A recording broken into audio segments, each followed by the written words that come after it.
और हिंदू जागरण समिति का मैं राष्ट्रीय प्रवक्ता हूं। मैं आप सभी पत्रकार बंधुओं का शुक्रगुजार हूं जो आपने समय दिया। साथ ही जो दर्शक सुन रहे इस बात को देखिए, आज ये पत्र दिया गया है माननीय मंत्री जी को डीएम महोदय के माध्यम से, और ये पत्रक है हमारा नगर पालिका में विभिन्न तरीके से भ्रष्टाचार को लेकर के। अब रही बात ये कि ये पत्रक के हिंदू जागरण समिति को देने की जरूरत क्या पड़ी, क्योंकि इसके लिए तो माननीय हमारे आदरणीय डीएम साहब बैठे हुए हैं यहाँ पे। लेकिन डीएम साहब हमारे हैं जनपद के राजा और सीएम साहब हैं हमारे प्रदेश के महाराजा। महाराजा बंद कमरे में और राजा साहब भी गाड़ी में बैठ के आते हैं, अपने अधिकारियों से मिलते हैं। अधिकारी जो बताते हैं वो राजा साहब को पता है, लेकिन राजा साहब को ये नहीं पता कि जनपद में हिंदू जागरण समिति भी है जो पैनी निगाह रखी हुई कार्यों पे। और पैनी निगाह रखते हुए हम लोगों ने जगह जगह सर्वे किया। इनके इतने घटिया निर्माण कार्य हो रहे हैं, इनके जो ईंट है इतना घटिया, ऐसे बजाओ टूट जाते हैं।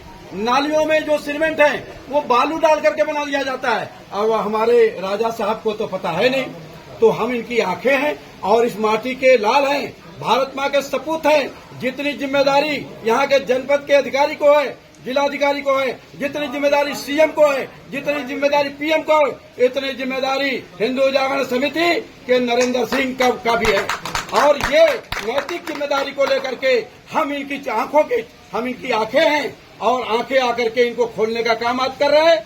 और जिलाधिकारी महोदय से निवेदन है, तत्काल आपके आंखों के सामने घटनाएं घट रही नगर पालिका में, वहां देखा आप लोगों ने, पूरा मीडिया जगत ने शोर मचाया किस तरह से बंदर बाट को लेकर के वहां तक झक हुआ नगर पालिका चेयरमैन और सभासदों के बीच में, और इसके बाद सभासद और चेयरमैन सब मिल गए। क्या ये बात हमारे जिलाधिकारी महोदय को नहीं पता? अगर पता है तो इसका संज्ञान लेना चाहिए और संज्ञान लेकर के तत्काल कार्रवाई करें। और हमारे जैसे जो हिंदू जागरण समिति के हजारों लोग हैं, ये गली गली में बैठे हुए हैं, हम आपको रिपोर्ट देते हैं बिना पैसा लिए, बिना सेवा लिए। और मजाल क्या जो हिंदू जागरण समिति के किसी व्यक्ति को कोई खरीद ले, कोई मावी का लाल इस मऊ की धरती पर नहीं पैदा है जो सुजीत सिंह को खरीद ले, जो नरेंद्र सिंह को खरीद ले, बिल्कुल नहीं खरीद सकता है।